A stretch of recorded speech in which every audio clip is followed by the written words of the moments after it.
नमस्कार। आज सौभाग्य से बड़े ही सौभाग्य की बात है कि आज हमारे साथ उपस्थित हैं प्रदीप कुशवाहा जी। प्रदीप कुशवाहा जी दक्षिण प्रांत के सचिव हैं विद्या भारती के, और शिक्षा के क्षेत्र में लगातार कार्य कर रहे हैं। विद्यालयों को कैसे बढ़ाया जाए, विद्यालयों की स्थिति कैसे अच्छी हो, इन सब चीजों पे लगातार कार्य कर रहे हैं। आज इनसे जानते हैं कैसे कैसे आगे का कार्य है और कैसे विद्या भारती आगे की ओर अग्रसर हो रही है। स्वागत है आपका हमारे चैनल दिव्य रश्मि में। चलिए, दिव्य रश्मि न्यूज के आप हमारे प्रमुख है, आपको नमस्कार राकेश जी। ये आपने अवसर मुझे दिया, इसके लिए साधुवाद। और एक तो आज अक्षय तृतीया है और भगवान परशुराम की भी जयंती है, और दुनिया में अर्थ की बहुत महत्ता है। उधर से अर्थ दिवस भी आज है, यानी तीनों की जो हार्दिक शुभकामना, बधाई आपको। भगवान परशुराम की जयंती के अवसर पर भी अक्षय तृतीया और अर्थ दिवस के अवसर पर भी आपको बधाई शुभकामना। देखिए, शिक्षा अभी वर्तमान स्थिति में कहा जाए तो बहुत एक चुनौती हो गई है। अभी भारत सरकार के द्वारा राष्ट्रीय शिक्षा नीति की जो एक घोषणा हुई है, प्रसन्नता हो रही है। हमको लगता है कि वर्षों वर्ष का जो एक कल्पना थी, मन में एक स्वप्न था कि भाई इस तरह की अपने भारत के अंदर भारत के संस्कृति, संस्कार, भारतीय दर्शन पर आधारित, भारत के माटी पानी पर आधारित है, यहाँ के स्थानीय जो पर्यावरण में जो चीजें हैं, एक से बढ़कर एक चीजें हैं, उस पर आधारित भारतीय यदि शिक्षा होती तो हमको लगता है कि भारत का उत्थान और भारत का विकास और द्रुत गति से हुआ रहता, क्योंकि उसी देश का विकास द्रुत गति और सम्यक होता है जहाँ की शिक्षा वहाँ की संस्कृति पर आधारित रहती है। भारत थोड़ा सा पीछे हो गया है, लेकिन अभी वर्तमान सरकार जो है इस पर ध्यान दी है और एक जो शिक्षा नीति की पॉलिसी लाई है वो बहुत ही सराहनीय है और प्रशंसनीय है। और वो पॉलिसी नहीं, वो कहिए कि भारत की आत्मा है। उस पर विद्या भारती भी अभी पूरा 2020 में 29 जुलाई 2020 को जो घोषणा हुई, उसके बाद से निरंतर विद्या भारती भी कार्य कर रही है, कार्यशाला कर रही है। इस बात को, इस शिक्षा को, ये शिक्षा है क्या, इसका परिणाम क्या होगा, इस दृष्टि से जन जन तक पहुंचाने का विद्या भारती कार्य कर रही है। विभिन्न प्रकार के विभिन्न स्तरों पर कार्यशाला करके विद्या भारती कर रही है। हम लोग कटिबद्ध है।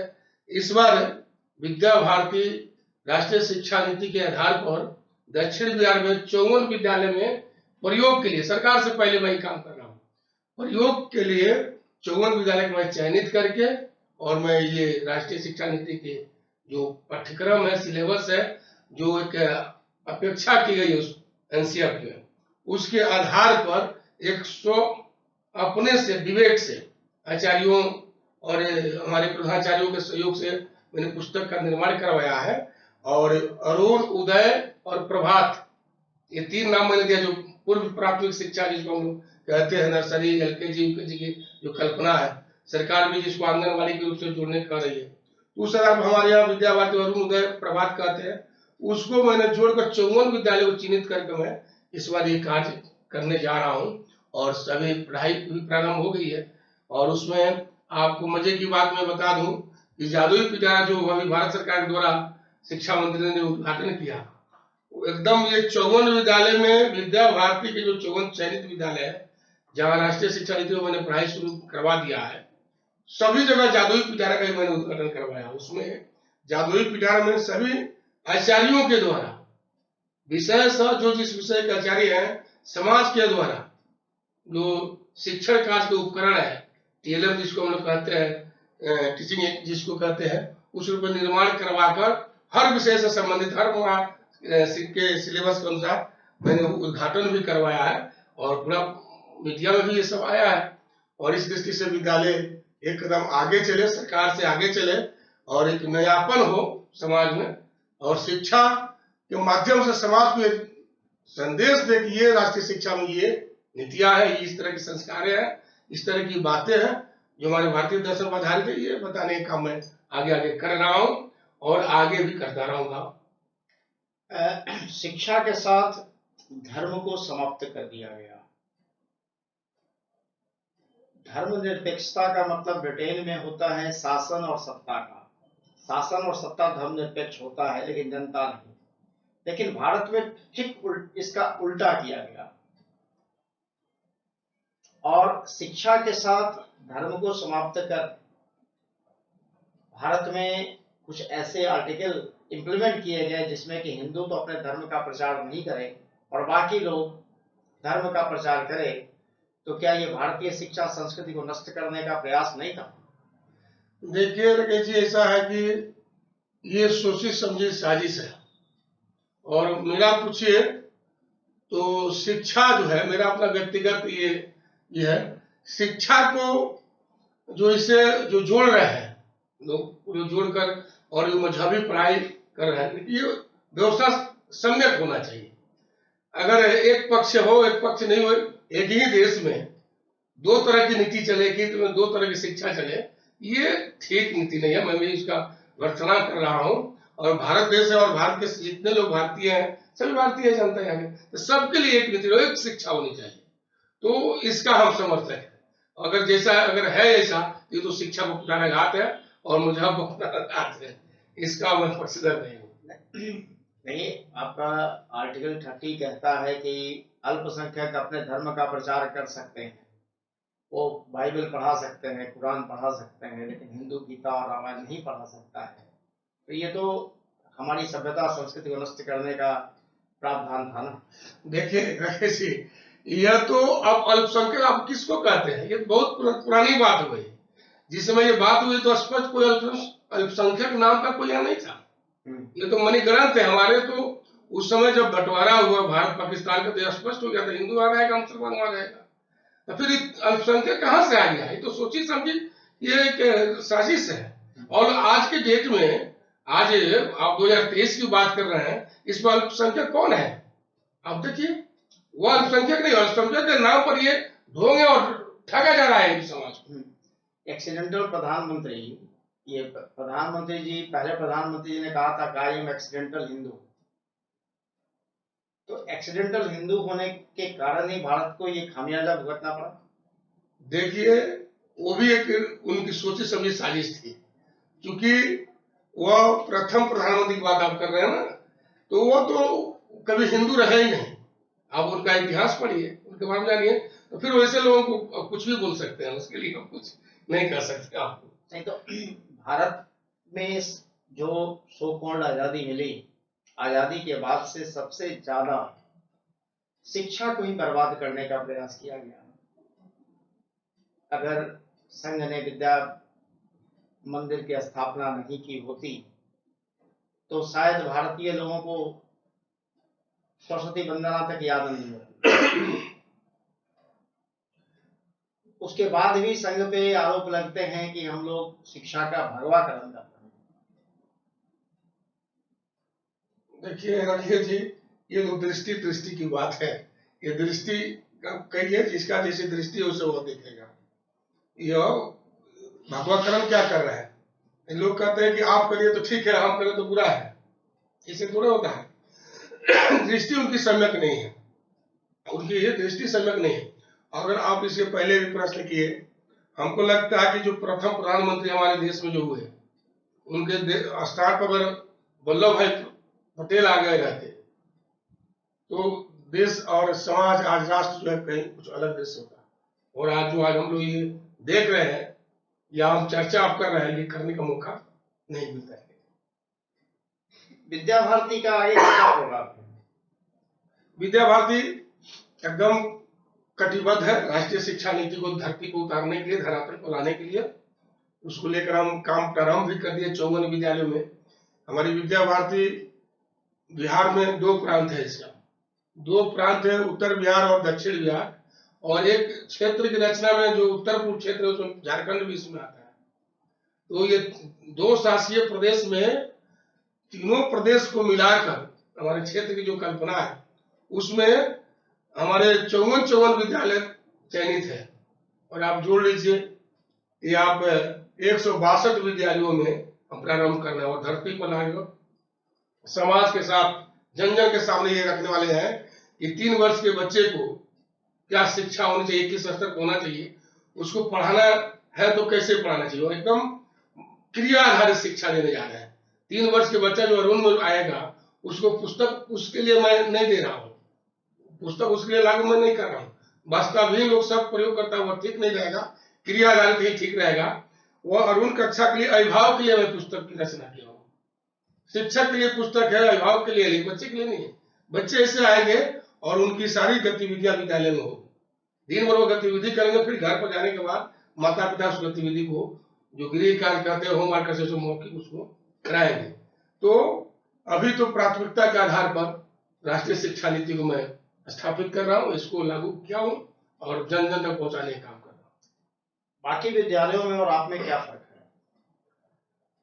देखिए, शिक्षा तो हर जगह मिलती है और किताबी ज्ञान हो जाने से ये शिक्षित व्यक्ति नहीं होता है।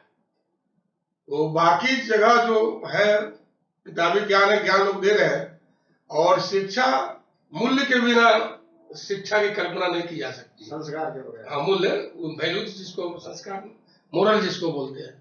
तो शिक्षा में यदि मूल्य नहीं है, नैतिकता नहीं है, संस्कार नहीं है, तो शिक्षा की कल्पना नहीं हो सकती, वो अधूरी है। संस्कार के बिना शिक्षा अधूरी है नहीं। इसलिए बाकी लोग शिक्षा देते हैं, लेकिन हम जो संस्कार युक्त, संस्कृति पर आधारित, भारतीय जीवन पर आधारित वैसी शिक्षा देते हैं जिसमें मूल्य है, वैल्यू है, नैतिकता है, उसमें संस्कृति है, राष्ट्रीयता है, वैसी शिक्षा का हम काम मनुष्य निर्माण करते हैं। ऐसा कहा जाए सब हम शिक्षा दान के साथ साथ मनुष्य निर्माण का काम करते हैं। और मनुष्य का निर्माण कैसे होता है? शिक्षा और संस्कार से ही होता है। बाकी बड़े बड़े विद्यालयों में जिनकी बिल्डिंगें बड़ी बड़ी होती हैं, वो फी भी उतनी ही मोटी मोटी रखते हैं, उनके साथ कैसे कम्पीट कर पाते? देखो, उनसे तो आपकी सब कुछ अच्छी है, शिक्षा अच्छा है, संस्कार अच्छा है, लेकिन फिर भी जनमानस में जो पैठ वो मोटे मोटे फी वाले लोग बना रखे हैं, उनसे कैसे कम्पीट करेंगे? देखिए रघु जी, एक तो पहले आपको बता, हमारी उनसे कोई तुलना ही नहीं है, मैं नहीं तुलना करता हूँ। मैं किसी बिल्डिंग वाले या एक्स्ट्रा इंफ्रास्ट्रक्चर वाले विद्यालय से मैं कोई तुलना शिशु मंदिर का नहीं करता हूँ। कोई तुलना है ही नहीं, तुलना करना ही गलत है नहीं। इसलिए कि आप हमारा, हम लोग सनातनी है, सनातन धर्म के हम लोग वाहक है। आप देख लीजिए हमारे वेद पुराण के आधार पर राम का निर्माण कहाँ हुआ, किस बिल्डिंग वाला स्कूल में हुआ? एक जंगल में मंगल करते थे और एक पेड़ के नीचे उनका शिक्षा प्राप्त हुआ। कृष्ण का देख लीजिए, 200 अवतार हुआ, 200 का देख लीजिए। हमारी संस्कृति, हमारे पूर्वज ऐसे रहे, जो पेड़ के नीचे प्रकृति के गोद में बैठकर बिल्डिंग रूपी जो बिल्डिंग देखते हैं मजबूत हो, शिक्षा रूपी और संस्कार मजबूत होना चाहिए। बिल्डिंग का कोई महत्व नहीं है, व्यवस्था देखिए, व्यवस्था उतना माने नहीं रखता है, लेकिन शिक्षक का ज्यादा महत्व है। अब हमारे शिष्य है, शिष्य के गुरु उस समय के देखिए राम के निर्माण करने में विश्वामित्र कितना योगदान रहा। हमारे कृष्ण के निर्माण में सांदीपनी मुनि का कितना योगदान रहा। पेड़ के नीचे पढ़ते थे, कुटी में पढ़ते थे, आश्रम पढ़ते थे, कहाँ कोई बिल्डिंग था? तो बिल्डिंग के रूप में मजबूत संस्कार और शिक्षा होनी चाहिए, जो व्यवहारिक ज्ञान होनी चाहिए। ये सामने हमारा धर्म उदाहरण है। सूरदास किस विद्यालय में पढ़े थे? कबीर कहाँ पढ़े थे? किस विद्यालय में पढ़े थे? किस बिल्डिंग वाले पढ़े? कहीं नहीं पढ़े थे। ये तो हमारे धर्म संस्कृति पर आधारित एक तत्व है, तपस्या तप के आधार पर मिलता है। बहुत से विद्यालय शिक्षा के आड़ में धर्मांतरण का खेल खेलते हैं, तो ये शिक्षा के लिए क्या उचित है? नहीं, ये तो एकदम गलत है। ये शिक्षा धर्मांतरण के लिए यदि प्रयोग होता है, एकदम गलत है, ये साजिश है। और हम कुछ लोग ऐसे हैं इसे करते हुए, लेकिन ऐसा अगर होता वो गलत है, नहीं करना चाहिए। ये शिक्षा के ओट में ठीक है, शिक्षा का बाजारीकरण लोग कर रहा है, व्यवसायीकरण लोग कर रहा है, लेकिन विद्या भारती तो इसको नहीं करते। विद्या भारती तो एक हम लोग व्रत धारण किया है, इस व्रत आचार्यत्व का व्रत, इस राष्ट्र को परम तक पहुंचाने तक अहर्निश शिक्षा का अलग जगाते रहना है। भारत की अस्मिता को बचाने के लिए संस्कार युक्त शिक्षा देते रहना है। तो जहाँ धर्मांतरण हो रही है वहां तो न शिक्षा है न संस्कार है, सिर्फ उनका व्यवसाय है शिक्षा। तो वैसे लोगों के प्रति, उन लोगों के विरोध में हम लोगों को जागृत करने की भी तो आवश्यकता समाज को है ना। एकदम है। समाज को जागृत तो करना पड़ेगा। देखिए राकेश जी, वहां आज नहीं तो कल वो 4 दिन या 4 दिन या फिर अंधेरी रात हो जाएगी। इस तरह का जो होता है वो 4 दिन का ही होता है। हमको लगता है कि थोड़ा देर है, हमारे समाज के लोग अब समझ गए। पहले तो दिग्भ्रमित थे, इस समाज में सब लोग अब सक्रिय हो गए, जागरूक हो गए। जन जागरण भी चल रहा है, कई प्रकार के संगठन लोग भी चला रहे हैं, हमारे भी संगठन काम कर रहे हैं। अब लोग में तो सक्रियता और जागरूकता आ गई है। अब जहां इस तरह का लगता है तो लोग विरोध कर रहे हैं। आपके सामने आपके चैनल वाले हैं, आपके पास भी, दिव्य रश्मि के पास भी आते होंगे। अब लोग जागरूक है। कई इस तरह का अब पहले जो था इसमें अब घट रहा है, ये अब बढ़ नहीं रहा है, रुका हुआ है, उसे अवसान की ओर जा रहा है। लोग सक्रिय, अब ठगने वाले लोग नहीं है। भारत में साधु संतों की परंपरा रही है, भारत में ऋषि महर्षि की परंपरा रही है, लेकिन भारत जैसे देश में ये सेंट वेंट लगाकर विद्यालय चलाना क्या मायने रखता है? देखिए तो दिखावपन है, समझे ना। वो सेंट, शिक्षा की सेंट होनी चाहिए। सेंट की जो बात कर रहे हैं आप, खुशबू की बात कर रहे हैं, वो खुशबू की बात मैं नहीं कर रहा। जो विद्यालय के नाम के आगे विदेशियों का नाम जुड़ा रहता है उसकी बात मैं कर रहा हूँ। देखिए वह तो संत जो बोल रहे हैं वह कई प्रकार से तो अंग्रेजी शिक्षा के लोग हैं, और अंग्रेजी को स्थापित करने के लिए, जैसे आपने बोला ना कि उसके आड़ में बहुत सारी गतिविधियां हो रही है। सिर्फ धर्म परिवर्तन ही नहीं हो रहा है, उसमें सिर्फ धर्म को नहीं कर रहा है, उसमें बहुत सारे और गतिविधियां उसमें हो रही है। उसमें जितने भी राष्ट्र विरोध, देखिए अभी इस विषय में आपको एक उदाहरण देंगे आपको कि अभी देश में 3 तरह के समूह काम कर रहा है। 3 तरह का समूह देश में काम कर रहा है। पहला जो समूह है देश में, मेकिंग इंडिया है। वह ग्रुप पूरे देश में, जो पहला ग्रुप मेकिंग इंडिया, ये देश कैसे अपना बनेगा, ये देश का अस्मिता कैसे बचेगी, संस्कृति कैसे अक्षुण्ण रहेगी, ये राष्ट्र का निर्माण कैसे होगा, भारत माता की जय बोलते रहते हैं, ये पहला ग्रुप मेकिंग इंडिया है। ये देश के लिए काम करते हैं, राष्ट्र के लिए काम करते हैं, कहीं मन में किंतु परंतु नहीं है। लेकिन दूसरा समूह एक है ब्रेकिंग इंडिया, ये ठीक उसके प्रतिकूल है। मेकिंग इंडिया के ठीक प्रतिकूल है ब्रेकिंग इंडिया। और ये ग्रुप जो है, भारत तेरे टुकड़े होंगे, भारत की शिक्षा के माध्यम से भारत का जो है नीति बदलना, भारत के लोगों का जो है मानसिकता बदलना, लोगों की दृष्टि बदलना, सोच बदलना, शिक्षा के माध्यम से फिर गुलाम बनाना नहीं। वह भले ही आवरण के रूप में स्वतंत्र हो, लेकिन अंदर से मानसिक तौर पर गुलाम ही रहे।